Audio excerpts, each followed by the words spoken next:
Vamos lá.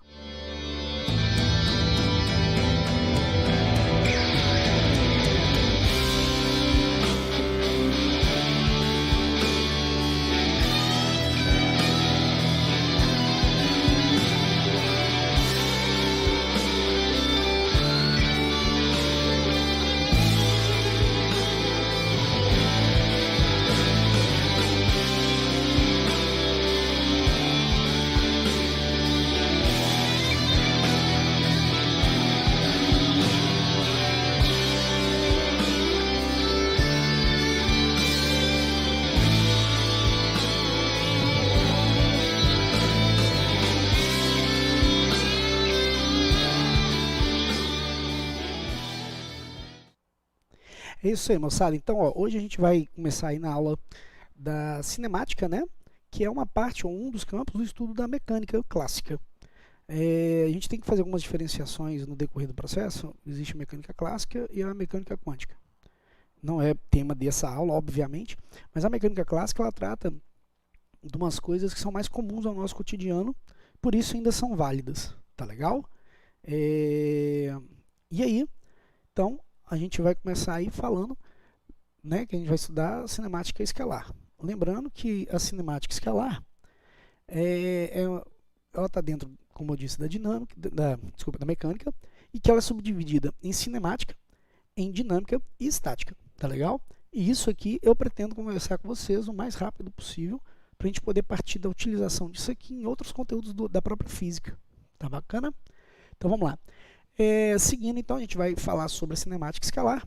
E aí, para poder falar da cinemática escalar, a gente tem que falar dos contextos que envolvem ela. Quer dizer, existem conceitos, teorias, fundamentações que envolvem ela. E uma coisa curiosa, não envolve só ela, mas todo o estudo de uma física na parte do âmbito da clássica, principalmente. Tá legal? E aí a gente tem ali, ó, a gente tem o ponto material, que também pode ser conhecido como partícula. Inclusive, para quem está no terceiro ano, a gente vê carga elétrica pontiforme. Pontiforme é forma de ponto.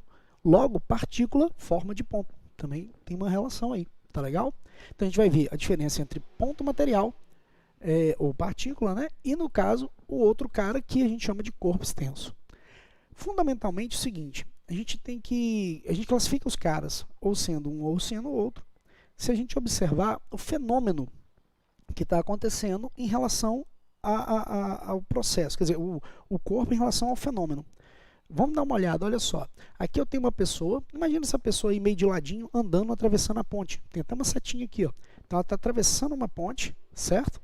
E aí ela, na travessia de sua ponte, ela está atravessando essa ponte que tem 600 metros e ela está de ladinho. Se fosse eu, ainda ia ter uns 40 centímetros de lado. Mas tem pessoa que é muito magrinha, tipo eu já fui no passado, tem menos de 20 centímetros de lateral. Imagina, 20 centímetros em comparativo a 600 metros é muito pequeno, certo? Então, quando as dimensões do corpo são desprezíveis no processo de observação do fenômeno, a gente chama ele de ponto material ou partícula. Por que isso? Imagina que essa pessoa está atravessando essa ponte com uma velocidade, vou colocar uma velocidade exageradazinha aí, né? Sei lá, uns 10 metros por segundo, tá? Ou poderia ser 36 km por hora, mesma coisa. Imagina essa pessoa atravessando essa ponte com essa velocidade. O tamanho dela vai fazer diferença na interpretação para a gente poder observar a travessia da ponte? Não, porque ela tem uma dimensão muito pequena em termos de largura. Tá legal? Então, comparativamente, os 600 metros em relação à pessoa não faz muita diferença. Então, dá uma olhadinha, ó. Ponto material é todo o corpo cujas suas dimensões não alteram o estudo de qualquer fenômeno de que ele participe. Beleza? Show. Dando sequência, a gente vai falar então do corpo extenso, que é o oposto disso, né? O corpo extenso, a gente já tem que considerar o tamanho dele. Quando eu falo considerar o tamanho dele, repare bem, coloquei agora um outro corpo aqui para a gente observar.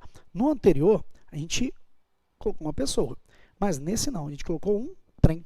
Esse trem, ele tem uma dimensão de 300 metros. Observe que na travessia dessa ponte, se esse trem tiver que atravessar completamente a ponte, não vai ser somente até chegar nesse ponto. Ele vai ter que sair completamente. E para sair completamente, ele vai ter que andar além dos 600 metros da ponte, mais os 300 metros do próprio trem. Beleza? E aí, olha só, 300 metros para conseguir atravessar completamente essa ponte, faz diferença esse tamanho. Já não é tão indiferente, né? Já muda completamente a visão do anterior. Mesmo que eu coloque esse trem na mesma velocidade da pessoa, que a gente ia falar de 36 km por hora ou 10 metros por segundo, repare que há uma diferença gigantesca, né? Ele atravessando, o seu tamanho vai interferir, porque o total da distância que esse trem vai ter que andar é os 600 metros da ponte mais 300 do próprio trem. Já a pessoa, o seu tamanho era tão pequenininho que não fazia muita diferença. Seria algo na escala de casas decimais. Então a gente acaba falando que é desprezível.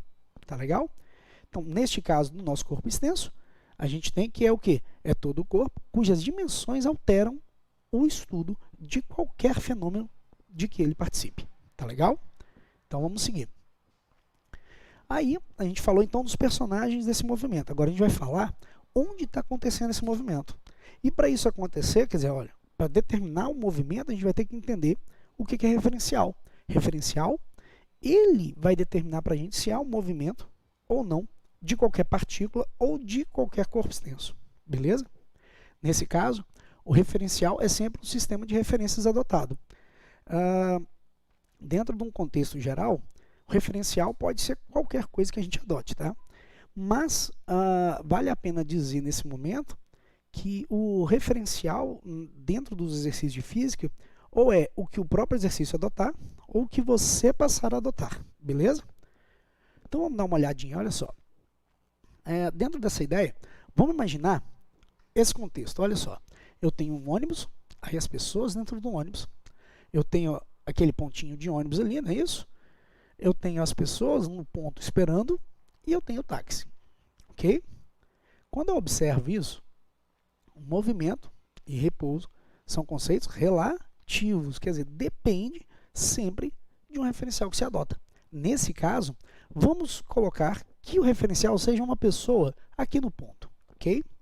Se o referencial é a pessoa no ponto, eu vou observar se as partículas ou se os corpos extensos estão deslocando, quer dizer, estão mudando suas posições em relação ao referencial. Quem foi o referencial que a gente falou? A pessoa A aqui, ó, beleza? A pessoa A é o nosso referencial. Numa situação em que o ônibus e o táxi estão se movimentando, obviamente, eles estão mudando suas posições no espaço em relação a ela, não é isso? Então, eu entendo que, nesse contexto, eu tenho que tanto o ônibus quanto o táxi estão se movimentando, ok? Em relação ao referencial, que é a pessoa A. Tá legal? Só que a gente tem que observar que eles são relativos em termos de interpretação. Se eu mudar o referencial do A e passar a ser uma pessoa aqui dentro, ó, do ônibus, aí a coisa muda. O contexto muda, beleza? Opa, desculpa. E aí o contexto muda. Por quê? Vamos observar, olha, imagina que você é uma pessoa dentro desse ônibus e você agora é o referencial. Então as coisas se deslocam em relação a você. Então, a partir da sua observação, você vê as coisas se deslocando. E realmente, esse ônibus passando aqui, você dentro desse ônibus vê as pessoas passando. Elas estão mudando de posição. Então, num contexto em que o referencial fosse você dentro de um ônibus, com certeza, a gente entenderia que o movimento é da pessoa que está do lado de fora. Pô, mas eu não vejo ela nem mexendo a perna. Eu sei, querido. Mas o referencial manda no jogo. Então, onde você escolheu o referencial, você vai ver se outros objetos, quer dizer, se um ponto material ou corpo extenso está movimentando em relação a esse referencial. Se ele estiver mudando posições ao longo da sua observação, significa que ele está movimentando. Ok? E faz muito sentido isso quando a gente tem um contexto da dificuldade de se determinar movimentos em relação a coisas sem ter um referencial mais fácil, né? Aqui a gente olha para o chão e fala, o chão não pode estar movimentando, né? Você olha para o chão, está parado, então as coisas se movimentam em relação ao chão. Mas será que o chão não está movimentando? Aí você vai falar, credo, para. Tá, ué. O chão não faz parte do processo de tudo estar preso na Terra? A Terra não está movimentando ao redor do Sol? Então depende de onde você olha o referencial, você tem os movimentos. Entenda como sendo desse jeito. Sacou? Então, nesse momento, você podia até estar achando que está parado assistindo a videoaula. Mas, se você adotar o referencial Sol, como a Terra está girando ao redor do Sol, você está preso na Terra, logo você está em movimento, ainda que suas pernas estejam paradas. Show? Seguindo então. Isso então a gente determina o quê? A gente sabe que o referencial determina ou o repouso ou o movimento. A gente determinou o movimento a partir, não foi, do referencial, mas a gente também pode olhar em dois contextos o repouso. Por exemplo, a pessoa A é o referencial. Então, B, a pessoa B, está em repouso em relação a A? Tá, ela está parada. Ela está ali esperando o ônibus. Ah, mas se você está dentro do ônibus, agora você dentro do ônibus é o referencial. A outra pessoa do seu lado é o referencial. Show? Se isso está acontecendo, a pessoa do seu lado não saiu, está ali sentadinha do seu lado. Ela não está parada em relação a você? Se ela está parada em relação a você, em termos, se você é o referencial, ela está em repouso. Mesmo que o ônibus esteja em movimento, o referencial foi você. Ok? Tá massa. Eu vou dar um minutinho aí. Fala aí se ficou alguma dúvida sobre isso, para a gente já poder comentar rapidamente e seguir no contexto que a gente estava conversando. Show? Então vai lá. Tem alguma dúvida ou tá tudo tranquilo?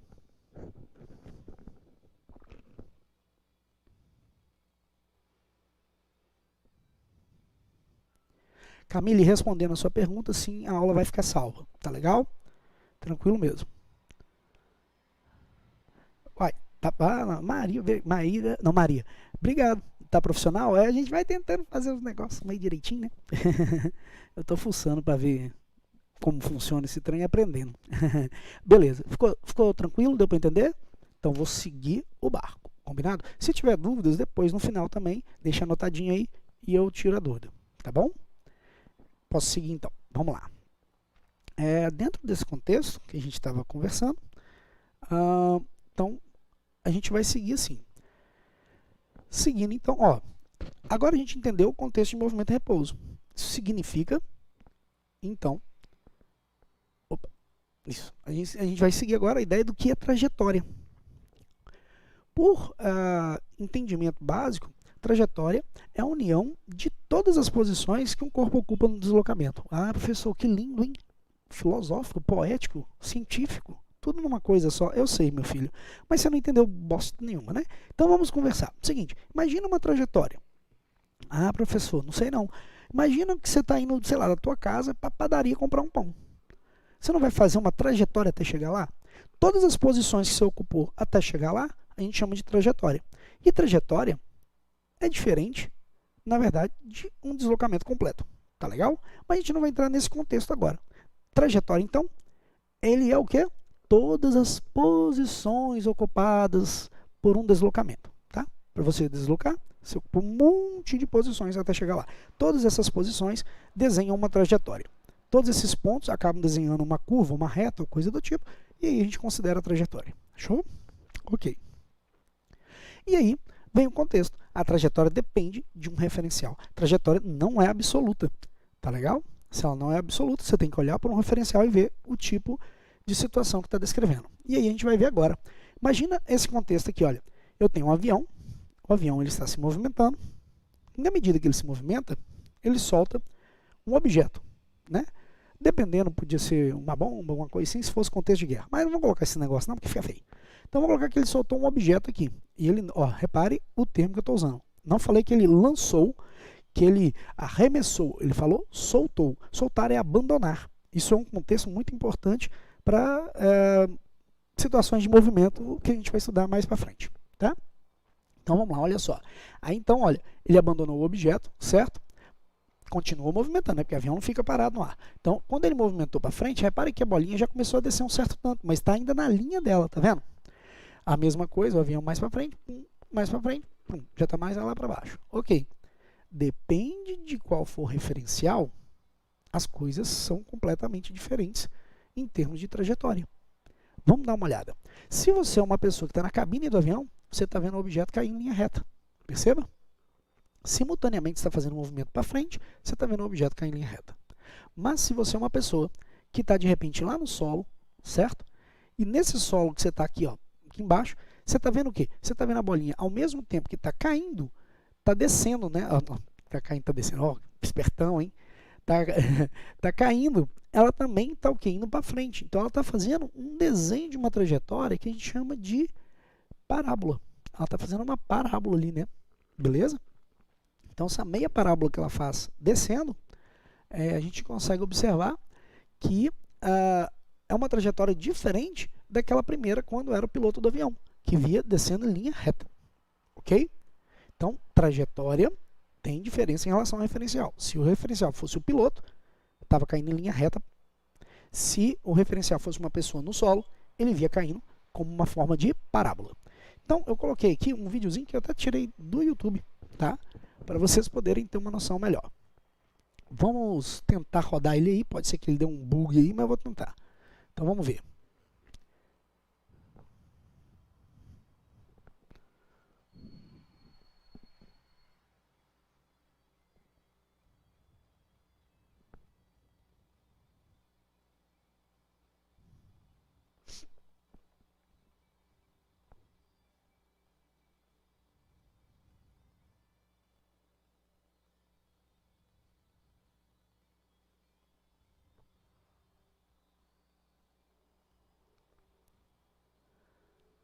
Observe que nessa situação que a gente viu aqui, o avião estava andando para frente, soltou ou simplesmente abandonou essa bolinha e o Fusca tinha a mesma velocidade do avião. Então, ambos, o avião e o Fusca, visualizavam uma queda do objeto, uma aproximação e um afastamento do objeto em uma linha reta. Mas se você é uma pessoa que está aqui na casa, você não viu ele cair em linha reta. Você viu ele cair o quê? Fazendo uma certa curva até chegar aqui. Não é isso? Aquela parábola que a gente estava falando. Vamos continuar o contexto.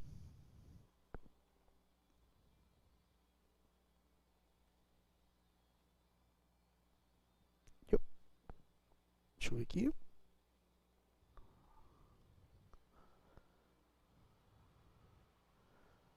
Ótimo. Ó. Olha que interessante. A cada intervalo de tempo, ele tirou como se fosse uma fotinha, né? Cada fotinha dela, que a gente chama de captura estroboscópica do movimento, quer dizer, foi tirando em intervalos iguais uma fotografia. Então você via que o objeto e os veículos, no caso, o avião e o carro, estavam sempre em linha reta um com o outro. Olha que interessante. Tá vendo? Só que se você partir da ideia da casa, quer dizer, você está dentro da casa, por exemplo, como um referencial, ele não está fazendo uma linha reta, está fazendo o quê? Uma parábola. Tá vendo? Vou deixar correr o vídeo aí.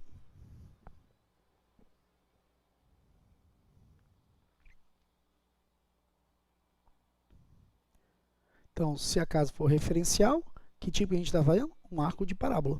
Beleza? Show.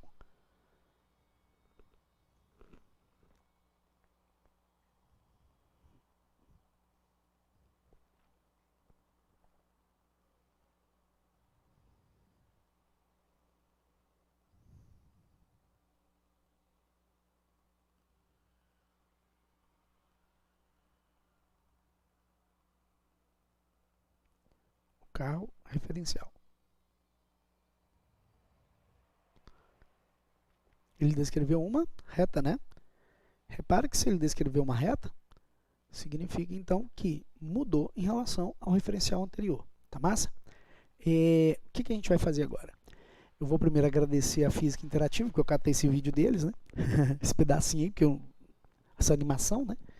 E a gente vai seguir, tudo bem? Antes de continuar 100%, vamos dar uma olhadinha num videozinho e eu gostaria que vocês observassem o que vocês estão pensando do movimento no início, durante e no término. E aí comenta no chat para mim, combinado? Valendo! Quem é que está em movimento? Essa é a pergunta.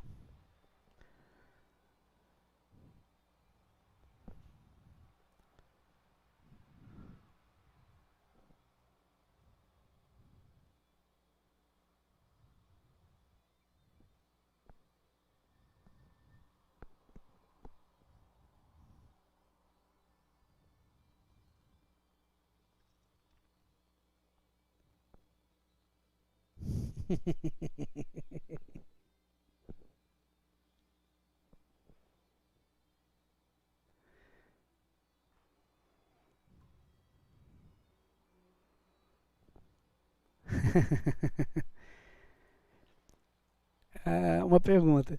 E aí, vocês conseguiram perceber a diferença? Num primeiro momento, né? A gente acha que quem está mexendo é o pateta porque está subindo na barra, só que na verdade a barra é que está se movimentando se for olhar para o outro contexto. Então, quer dizer, depende da forma com que você observa, e aí, obviamente, a gente está falando então de um referencial que você está adotando, a gente tem uma impressão de movimento, né? Beleza? Seguindo então, voltando então para a nossa explicação. Então, referencial e repouso. Referencial, repouso e movimento, quer dizer, a gente tem um contexto todo de determinação a partir de um referencial. Repouso, movimento, trajetória, tá legal? Isso é muito importante entender, porque eu já vi até exercício simples, né, de interpretação mesmo, e a pessoa errar uma bobeirinha ali, tá massa? Então vamos lá, seguindo. Então, agora a gente vai falar o quê? A gente vai falar então da posição escalar de um corpo, por exemplo, uma posição que ele ocupa dentro de uma trajetória, ou o espaço que ele ocupa dentro dessa trajetória. A gente tem que lembrar que, por símbolo de convenção, a gente tem o S como sendo o significado de espaço, onde ele sozinho, a gente vai ver mais para frente, que é uma posição final, e ele com um ozinho ou um zerinho, depende de cada um tem uma interpretação, a gente entende como espaço inicial ou posição inicial. Tá legal?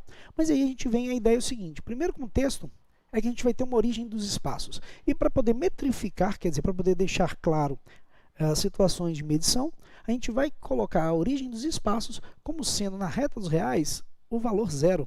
Porque aí a gente sabe que a partir de zero, à direita eu vou ter valores positivos na minha trajetória e à esquerda eu vou ter valores negativos. Isso vai facilitar bastante, porque aí a gente cria uma convenção de sinais para poder trabalhar com os exercícios. E aí facilita em determinar certas coisas. Tá legal? Então, a gente entende a medida, a posição, sendo uma medida algébrica desde a origem até o corpo estudado. Quer dizer, se eu fosse perguntar assim, corpo A está nessa posição. Qual é a posição que ele vai estar? Você falar, menos 3 quilômetros, certo? Só que repare, a gente só sabe que é menos 3 quilômetros porque a gente determinou sendo aqui a origem das posições do zero. Se a gente desloca o zero para outro ponto, aqui já deixa de ser 3. Por isso que é muito importante entender o que é a origem dos espaços, a origem das posições. Tá legal? Então vamos lá. Seguindo aí, vamos colocar então uma ideia de deslocamento, e aí entendendo essa ideia dessa reflexão que a gente está fazendo, o seguinte, olha, repare bem, aqui nós temos a posição da bicicleta aqui, em uma posição menos 4, olha ali embaixo, quilômetros, ok? E ela está movimentando. Da esquerda tem a setinha aqui, ó, para a direita. Combinado? Até mesmo porque ninguém anda de marcha ré com bicicleta, né, mano? Enfim, segue vida. E aí, o que acontece? Quer dizer, ninguém não, né? Mas enfim, é outra reflexão, não é agora não. Vamos lá. Então tem uma posição inicial. Repare, a posição inicial desse corpo, ela vai ser qual? Vai ser menos 4, ok? E a posição final vai ser 3. Como é que a gente vai calcular essa distância? Vamos lá, vamos contar. 1, 2, 3, 4, 5, 6, 7. Foi 7 o deslocamento dela. Eu sei que foi 7. Realmente é simples? Realmente é simples, porque são valores pequenos. Mas você tem que lembrar que o deslocamento é a distância entre esses dois pontos, ok? E essa distância entre esses dois pontos vão ser o quê? Vão ser a diferença entre esses dois pontos. Que pontos? O ponto final, 3, menos diferença, menos o ponto inicial, menos 4. Então, 3 quilômetros menos 4. Então, 3 menos 4, 3 menos 4, menos e menos, mais multiplicação de sinais. Então, 3 mais 4, 7. Então, 7 quilômetros. Professor, se eu sei desde, ó. Eu sei que você sabe, filho. Mas quando os valores são muito grandes, a gente tem que contornar situações com um cálculo mais simples. Claro que quando é um trem desse aí pequenininho, você faz de cabeça e já vai rapidão. Beleza? Então, vamos lá. Aí, então a gente tem algumas observações, olha que interessante. Por que o deslocamento do corpo representado no esquema abaixo ocorre para a direita? A gente sabe que ele ocorre para a direita, primeiramente porque o tempo está evoluindo, tá vendo? Ó, em posições aqui, ó, que a gente vai observando. Aqui o tempo era 0, imagina se ligou o cronômetro aqui, e depois, 2 segundos depois, você viu esse objeto aqui. Então ele começou aqui, 2 segundos depois ele estava aqui, beleza? Então eu tenho início aqui, fim aqui. Então a gente sabe que ele foi para a direita. Então eu sei a partir do tempo. Por que isso? Porque na física clássica, apesar da gente não ter nenhuma lei sobre isso, obviamente nem tem como ter, a gente adota como sendo algo impossível de acontecer na física clássica, impossível de acontecer o tempo voltar, né? Se o tempo não volta, a pessoa não pode ter reparado, olha, 2 segundos, voltei no tempo, né? Tempo não faz moonwalk, né? Não vai para trás, beleza? Show? Então a gente vai seguindo a partir daí. Tendo essa ideia, a gente vai entender então que esse deslocamento aqui, essa distância percorrida, então, é a diferença entre as posições. Então, a posição final foi aqui, então 4. Diferença, subtração. Então, 4 menos menos 4. 4 menos menos 4. A gente vai ter, então, menos vezes menos mais 4. Então, 4 mais 4, 8. Então, tem 8 de distância. Beleza? Repare que a posição, volta a dizer, hein? Posição final era 4, a posição inicial, menos 4. Como é que a gente fez isso? Pela diferença das posições final e inicial. Diferença, subtração. Então, tudo que tem esse delta aqui, você já sabe que é uma subtração entre final e inicial de alguma coisa. Como tem o delta S, então, é variação ou distância entre as posições. Então, essas posições, que posições? Posição final, posição inicial. Então, está aqui as características de cada uma desses símbolos. É importante se decorar símbolo? Mais ou menos, mas é mais importante você entender o conceito, porque esse conceito ele acaba perdurando por mais tempo na física. Os conceitos, na verdade, te ajudam a resolver, às vezes não, grande parte das vezes sem fórmula, né, para coisas mais simples, tá bom? Então, para finalizar, a gente viu então que esse movimento foi um movimento que deu um delta S positivo. Quando ele for positivo, então a gente entende que naquele referencial, lembra do desenho? Naquele referencial, a gente sabe que o móvel está se movimentando para a direita. Show? Combinadão. Pode seguir então, né? Por que então o deslocamento do corpo, representado no esquema abaixo, ocorre para a esquerda? Novamente, a gente vai ter que interpretar o quê? O tempo. O tempo começou aqui, ó, tempo igual a 0. Aí ligou o cronômetro, quando passou 2 segundos, você viu esse objeto aqui. Então ele começou aqui, terminou aqui. Terminou o quê? O movimento? Não necessariamente. A observação dele. Tá legal? A observação que você fez a anotação foi essa. Ele continuou movimentando? Pode ser. Agora, onde que ele está? Lá no Japão, se bobear. Mas, o que você observou e anotou foi esse. Beleza? Não quer dizer que ele parou. Quer dizer que é o que você observou. Nesse caso, ele saiu da posição 4, chegou até a posição menos 4. Repare que aqui eu tenho posição final e aqui posição inicial. Muda esse contexto completamente. Repare bem. Posição final, menos 4. Então, está substituído aqui, ó. Posição inicial 4, ó.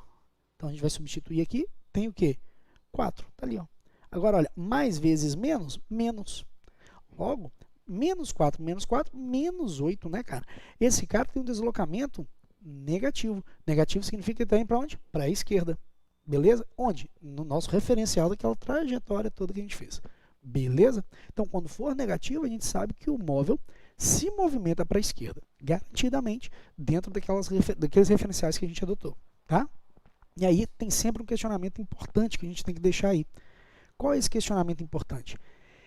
Em qual dos exemplos, A e B, A ou B, né, o corpo percorreu uma maior distância, quer dizer, uma distância maior? Qual que seria? Nenhum dos dois, cara. Aí que está a sacada. Matematicamente, se a gente pensa em sinal, a gente fala que mais 8 é maior que menos 8. Matematicamente em números, né? Só número seco, frio, sem interpretar fisicamente. Mas fisicamente falando, vamos observar, olha só. Esse cara andou quanto? Andou a distância de 1, 2, 3, 4, 5, 6, 7, 8 para a direita, logo foi positivo, 8.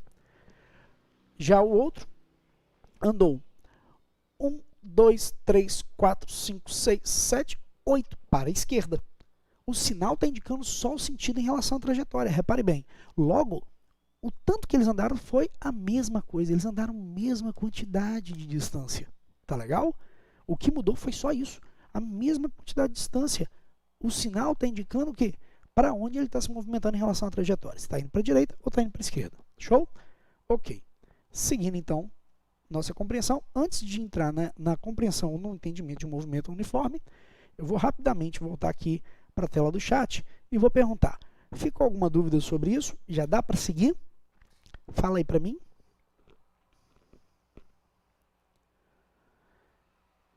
Como é que tá? Tá dando certo? Deu para entender?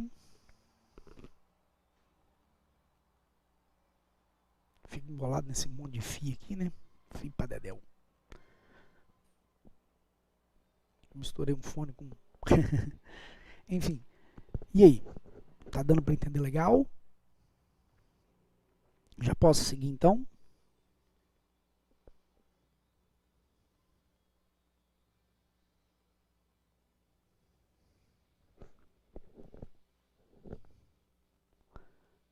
Ah, então partiu. Vambora. Rock and roll. Deixa eu ver aqui só. Segue vida, toca o barco. Deixa eu só clicar aqui pra gente voltar. Aí, beleza. Vamos lá. Então, olha só. Agora a gente vai entrar na ideia do movimento uniforme e a gente tem que lembrar um contexto do ensino fundamental, que é de velocidade média. Porque a gente vai ter que diferenciar duas coisas. A velocidade média da velocidade instantânea.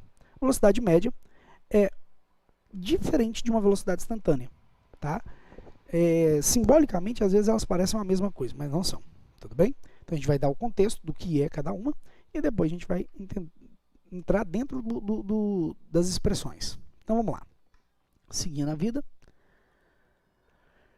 Velocidade média e velocidade instantânea. Velocidade instantânea é o que? A medida de uma velocidade dada na observação do fenômeno, naquele instante.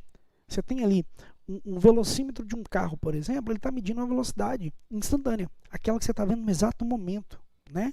O carro ele freia, diminui rapidamente, volta. Aliás, a velocidade fica o tempo todo oscilando, não fica nunca exatamente, né?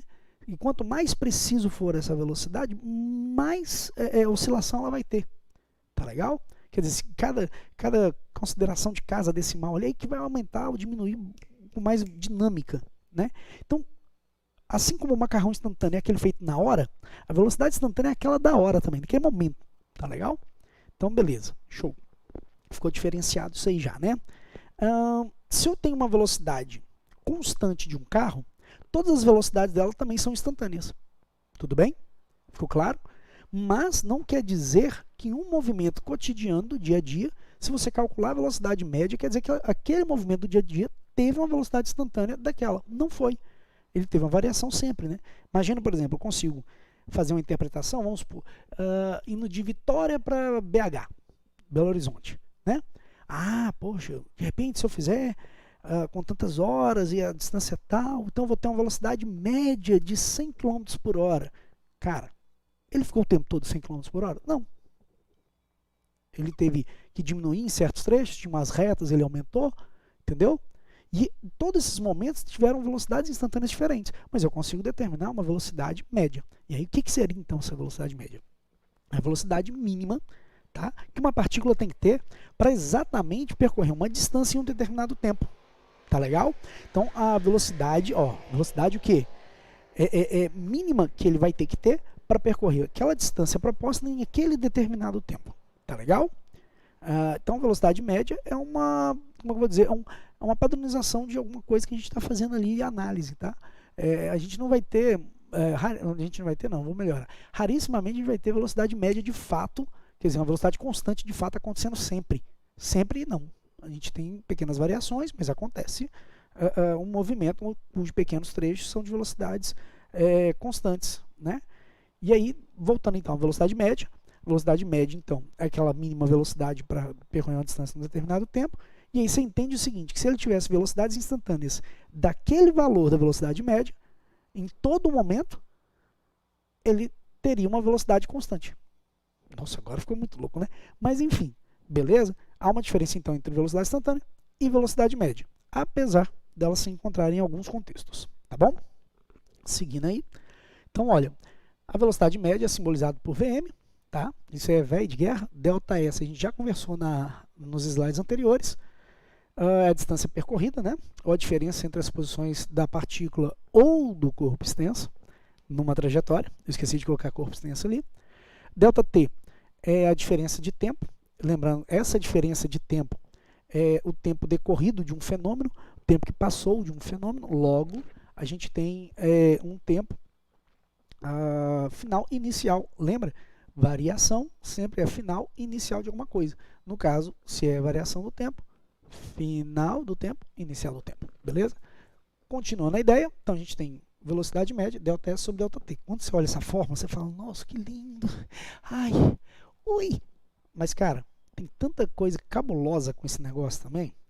Então, assim, obviamente a gente tem uns exercícios mais simples, exercícios mais ou menos, exercícios mais wrong e exercício mais capeteiro, né? Mas a gente vai fazer, não nesta aula, na sequência dessa semana, a gente vai fazer aulas que vão envolver esses exercícios, desde o mais simples a um bichinho mais legal, entendeu? Capirotesco, beleza? Show! Então vamos lá. Seguindo então, a partir da ideia da velocidade média que a gente já tem, então a gente vai agora para a equação das posições de uma partícula com uma velocidade uniforme. Quer dizer, uniforme significa que é velocidade constante, né? E o movimento uniforme é o que a gente está estudando, porque movimento uniforme ou movimento retilíneo uniforme significa um movimento cuja velocidade é constante e ele faz uma trajetória conhecida sempre reta. Tá legal? Existem, né, movimentos curvilíneos ou movimentos circulares, tá bom? Então, beleza. Entendendo esse ponto aí, eu tenho então a expressão do super sorvete. Para quem já estudou comigo, a gente sempre falava essas zoeirinhas para poder lembrar, né? E aí o que acontece? É a posição final de uma partícula igual a posição inicial mais a velocidade vezes o tempo. Lembra que isso aqui é uma função, cara. Função, ela tem valores de constantes e valores que são variáveis, né? Quem são variáveis para mim aqui? É a posição final, ela pode ser variável, quer dizer, na medida que vai mudando o tempo, muda-se a posição final. E eu tenho também o tempo como sendo uma variável. Por isso que ela é chamada de equação horária das posições também. Só que para o movimento retilíneo uniforme, mas equação horária das posições, ela também é chamada, tá? Por que equação horária das posições? Horária te lembra tempo, posição, nem preciso dizer quem lembra, posição, né? E aí o que acontece? Então a gente tem quem são as variáveis, S e T. Quem são as constantes? Constantes é aquela que quando o exercício dela não muda mais. É a posição inicial, quer dizer, no movimento você só observa o início uma vez, o final pode ter vários, mas o início é só uma vez. E, porque o tempo não volta, né? Lembra desse detalhe. E a velocidade também é constante, porque tem a característica desse movimento. Porque esse movimento tem qual característica exatamente? Uma velocidade que ela é constante e uma aceleração que é exatamente igual a zero. Ela é constantemente zero. E a aceleração é que determina que tipo de movimento que é, porque se a aceleração existir, neste contexto, né, do movimento retilíneo, se a aceleração existir, a velocidade vai mudar. Mas se ela for nula, a velocidade não muda, ela é constante. E esse movimento é de um movimento cujo o movimento é de uma velocidade constante, e aí só de olhar para a velocidade que é constante, a gente sabe que a aceleração é zero. Se você sabe que a aceleração é zero, você já sabe que a velocidade é constante. Uma coisa leva a outra, outra leva a um. Beleza? Esse conceito é muito importante depois também para leis de Newton, determinar algumas coisas na dinâmica e na estática. Tá legal? E, enfim, nas leis, de um modo geral, né? Então, vamos seguir. Classificação do movimento. Lembra quando o móvel ia para a esquerda, ou ia para a direita, ou aquela coisa toda? Pois bem, quando ele vai para a direita, ele tem um ΔS positivo, um ΔS maior que zero. Lembra? Inclusive foi 8, né? No nosso esqueminha lá. Quando isso acontece, a velocidade também vai ser maior que zero, vai ser positiva. Então, obrigatoriamente, o movimento vai ser progressivo. É uma classificação desse movimento. O movimento progressivo é o quê? Porque ele está progredindo, ou está evoluindo, ou está indo para a direita em relação à nossa trajetória aqui, ou, enfim, né, a nosso referencial zero. Ok? Legal. E aí, a gente tem um outro movimento, que foi quando ele ia para a esquerda, lembra? E ele tinha um ΔS negativo. ΔS era menor que zero. Então, logo, a velocidade também é menor que zero. Se a gente fizer um cálculo, a velocidade sai menor que zero. Quando isso acontecer, o movimento será retrógrado. Retrógrado por quê? Porque ele está se direcionando em relação ao referencial adotado para a esquerda do referencial adotado. Beleza? Ou no caso do nosso referencial aqui, que a gente chamou também de origem das posições. Lembra? Nesse sentido aqui, né, dessa explicação, dessa parte. Então vamos lá.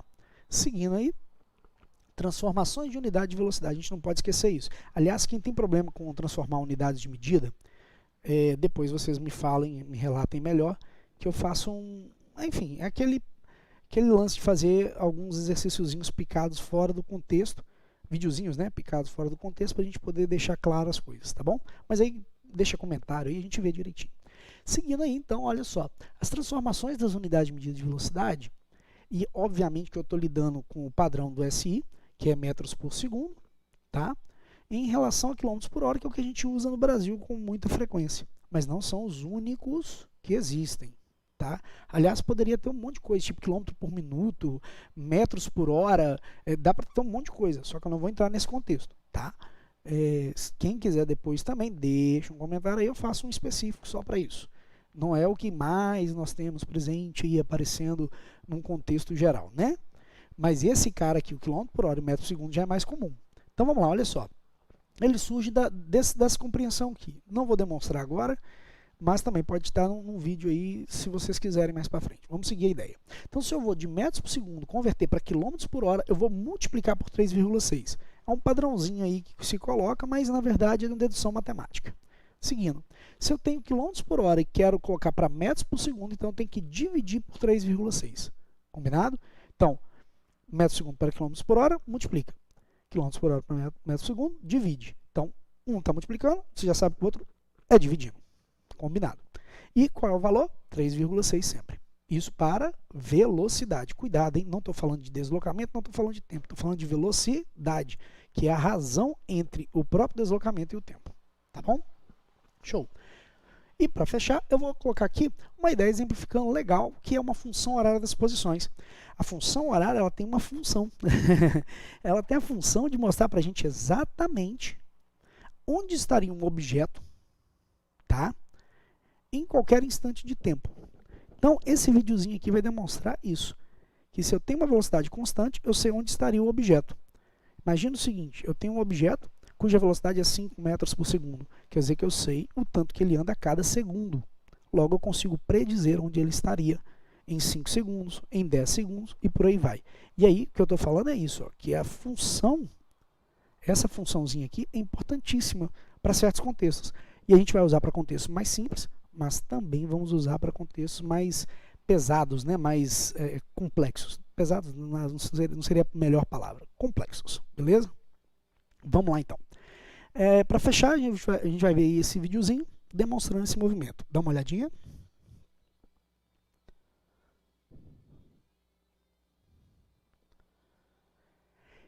Esse videozinho, ele exemplifica que o corpo está se deslocando e é como se você ficasse registrando cada intervalo de tempo igual à posição em que ele está, ok?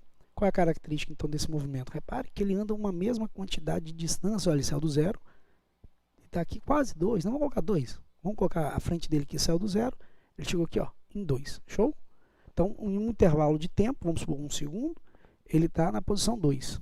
Aí, em 2 segundos, ele já está na posição 4. Em 3 segundos, na posição 6.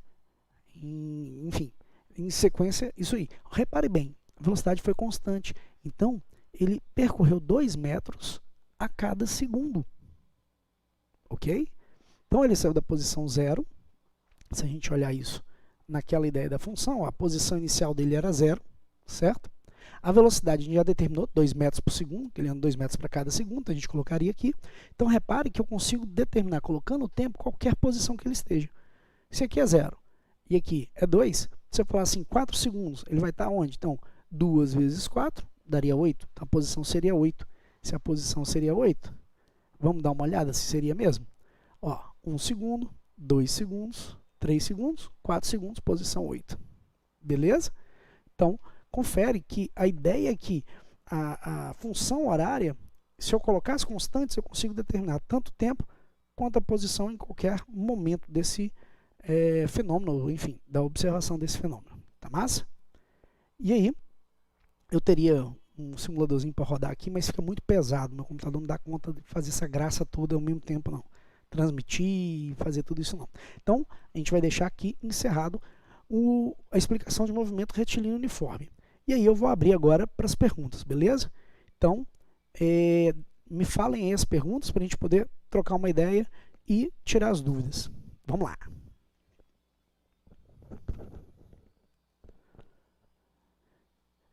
claro, no chat, né, gente? Ok? Vocês vão colocar a pergunta no chat e eu já detono. Já vi uma aqui, né? O Diogo falou que de quilômetros por hora para metros por segundo é para multiplicar. Não, para dividir, brother. Para dividir quilômetro por hora para metro por segundo, divide por 3,6. E metro por segundo para quilômetros por hora, multiplica por 3,6. Beleza? Show? Acho que foi claro, né? Enfim. Então, exemplo. 10 metros por segundo equivalem a 36 km por hora. Ok? Ou 72 km por hora equivale, enfim, já entendeu o contexto. 20, enfim. Tem até os macetinhos, né? Você pode ir na proporção também, que funciona, que geralmente eles colocam os valores na proporção mesmo. Deixa eu ver mais alguma pergunta aí, meu povo. Tenho muita dificuldade em converter as unidades sem calculadora. Demoro muito ou não acho o resultado. Rapaz, então, o lance de converter número com vírgula é uma coisa meio louca, né? Porque assim, tem gente que tem dificuldade com vírgula, mas não tem com fração. Tem gente que tem dificuldade com fração, mas não tem com vírgula. E tem gente que tem dificuldade com os dois e fudeu. Mas enfim, seja um, seja outro, ou seja o outro do outro, a prática leva a coisa a acontecer, né? Então, se você praticar uma certa constância, ou com vírgula, ou com fração, você vai matar a pau, vai detonar. Só que você tem que obrigatoriamente praticar. Eu tinha muita dificuldade na época do 6 também, e aí eu ficava criando métodos e macetes, ideias e tal. Então tem umas sacadas aí que podem funcionar, mas nada escapa da prática. Matemática, coisa que envolve matemática tem que ter prática, não tem como. Você não escapa sem praticar. Ok? Diogo, bugou o que, meu filho? É simples. De metro por segundo para quilômetro por hora, multiplica. Vai feliz. Você decorou esse detalhe, no inverso, só dividir. Se for quilômetro por hora, para metro por segundo. Ok?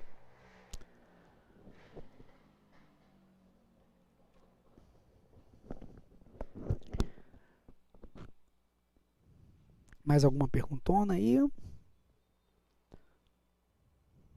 Já estamos chegando ao término. Alguma pergunta?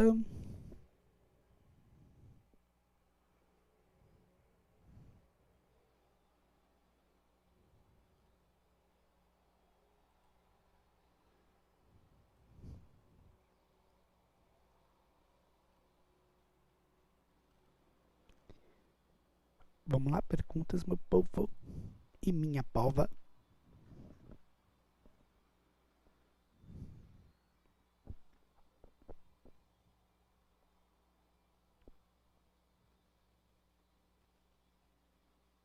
Bem, se não tiver pergunta, vamos fazer o seguinte. Fala aí, não tenho pergunta, a gente fecha o vídeo e fechamos por hoje, pelo menos hoje.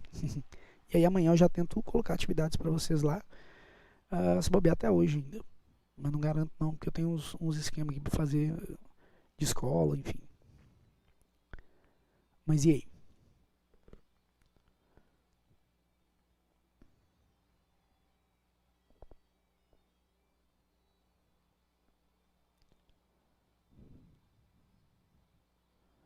Então, sobre as aulas, Letícia, a ideia é o seguinte, eu não consigo dizer qual a frequência, no sentido assim, vai ter 10 aulas ou vai ter uma aula, eu não consigo dizer, depende muito da demanda que eu tenho para poder fazer essas aulas para vocês, quer dizer, demanda que eu falo de outro serviço para poder fazer também essas aulas, tá?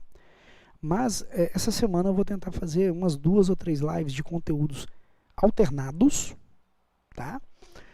E vou programar exercícios dentro desses conteúdos alternados. Então, por exemplo, a de hoje, eu vou ver se eu coloco 2 atividades para vocês fazerem e dar um prazo de 2 dias para vocês tentarem fazer ali e entender o processo. E aí tirarem dúvidas naquele grupo colaborativo que a gente tem do YouTube, né? A segunda coisa é o seguinte, a ideia é manter uma frequência de lives e uma frequência também de aulas com correções de exercícios, tá? Eu tento o melhor que eu posso, até mesmo que vocês estão vendo que eu não manjo tão bem desse negócio todo que está acontecendo, mas a gente tenta. Mas a ideia é por aí, tá legal? Os comentários demoram a aparecer para você. Tá, pode crer. Eu não sei, eu não entendo, como eu disse, eu não entendo muito bem desse negócio aqui não. Deixa eu ver aqui. Por enquanto, adotando a primeira lei, o corpo que tem de permanecer em repouso, até com a força virtude. Então, a minha ideia é que com essa aula a gente já comece a executar a segunda e a terceira lei, entendeu? A segunda lei é a ideia do princípio fundamental da dinâmica, né? Que é a força resultante sobre um corpo gera nele uma aceleração, né? E a terceira é que para toda ação nós temos uma reação sentido proporcional, ou de valor proporcional em sentido oposto. Espero que só o sentido que não seja oposto, mas seja proporcional. Na quarta não tem não. Para palhaçada, para palhaçada. Enfim. Gente, alguma pergunta no conteúdo? Se não tiver, a gente encerra. E eu ainda tento, ainda hoje, já deixar para vocês na sala de aula virtual nossa. E também já tento articular para já colocar data para as coisas acontecerem. Vocês fazendo aí. E podendo, enfim, fazer exercício desse conteúdo para a gente poder matar esse conteúdo o mais rápido possível, né? Ok? Então podemos encerrar a live. Fala aí para mim.